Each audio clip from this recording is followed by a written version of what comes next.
नमस्कार, मैं विनोद कुमार सिंह, हिंदी टीचर। आज आपको पढ़ाएंगे व्यंजन। जैसा कि हमने पिछले क्लास में पढ़ा चुके हैं अब आप लोग बताएंगे व्यंजन किसे कहते हैं। जी देखिए, इसको जिन वर्णों के उच्चारण में किसी अन्य वर्ण की सहायता नहीं लेनी पड़ती है उन्हें व्यंजन कहते हैं। जिन वर्णों के उच्चारण में किसी अन्य वर्ण की सहायता नहीं लेनी पड़ती है उन्हें व्यंजन कहते हैं। क्लियर है? व्यंजन कितने प्रकार के होते हैं? व्यंजन कितने प्रकार के होते हैं?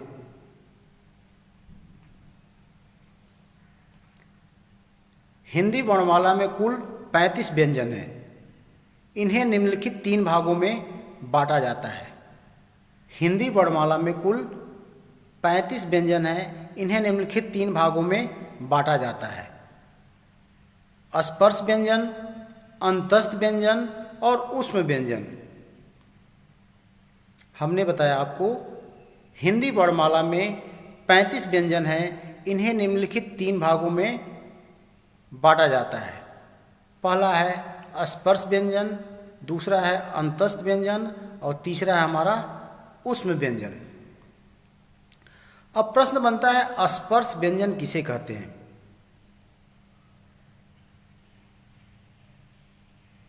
देखिए, नाम से स्पष्ट है। स्पर्श व्यंजन मतलब टच करना, छूना। इन व्यंजनों का उच्चारण करते समय वायु मुख के किसी न किसी भाग को स्पर्श करते हुए निकलेगी, इसीलिए इनको बोलते हैं स्पर्श व्यंजन। इन व्यंजनों का उच्चारण करते समय वायु मुख के किसी न किसी भाग को स्पर्श करते हुए जाती है, इसलिए इनको बोलते हैं स्पर्श व्यंजन। क वर्ग से लेकर के प वर्ग तक, क वर्ग से लेकर के प वर्ग तक जितने वर्ण होते हैं ये स्पर्श व्यंजन में आते हैं। इसके अलावा 2 वर्ण और भी हैं, ड और ढ। इस प्रकार से स्पर्श व्यंजन की संख्या हमारी हो जाती है 27।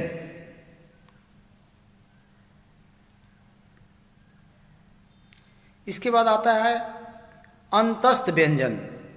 अंतस्थ व्यंजन किसे कहते हैं? Semi Wavell.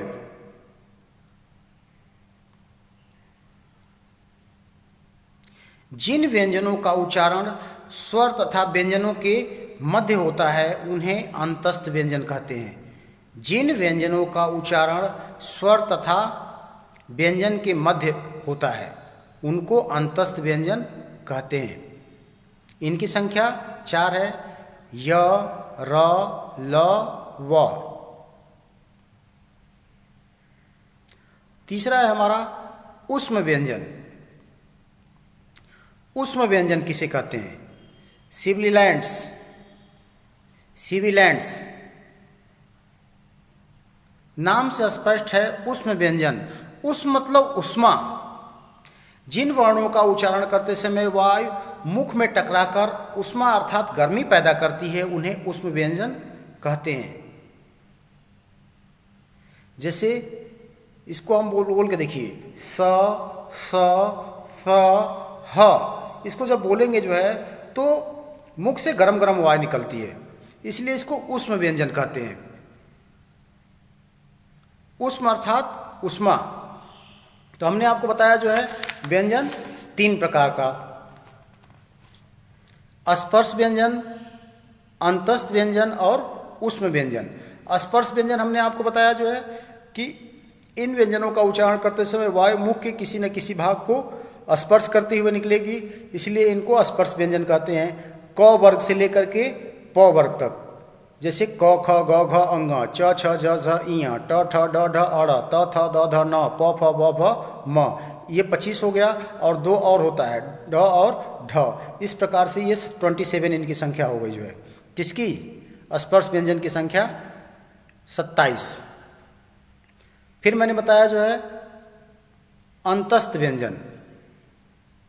इनका उच्चारण स्वर और व्यंजन के मध्य होता है, इसलिए इसको अंतस्थ व्यंजन कहते हैं। इनकी संख्या 4 है: य, र, ल, व। इसके बाद आता है हमारा उष्म व्यंजन। उष्म अर्थात उष्मा। इन व्यंजनों का उच्चारण करते समय जो है, इन व्यंजनों का उच्चारण करते समय मुख से गरम गरम वायु निकलती है, इसलिए इनको उष्म व्यंजन कहते हैं। इनकी संख्या भी 4 है। जैसे इनको पढ़ते हैं तलाब्य स, मूर्धन्य स, दंत स, ह। जब इनको आप बोल करके देखेंगे, मुंह के सामने हाथ लगा कर देखिए जो है, इनको जब इनका उच्चारण करेंगे तो मुंह से गरम गरम वायु निकलती है, इसलिए इनको हम जो है उष्म व्यंजन कहते हैं। क्लियर?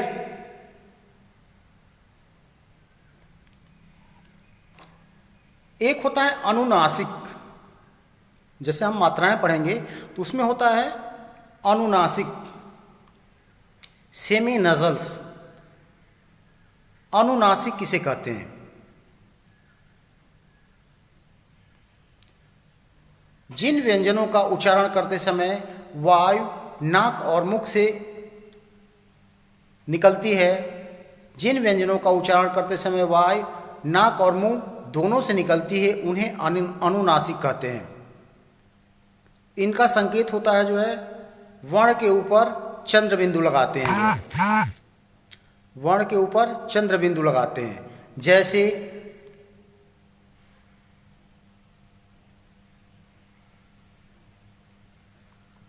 आँख, पूंछ, मूछ, दांत।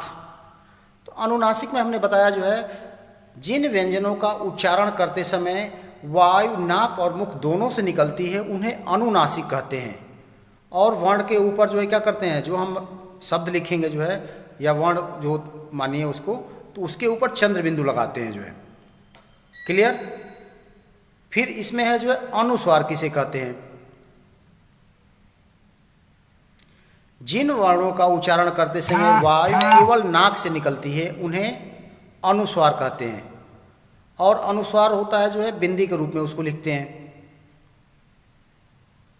अनुनासिक उच्चारण नाक और मुख से लिखेंगे चंद्र बिंदु, इसका संकेत होता है चंद्र बिंदु।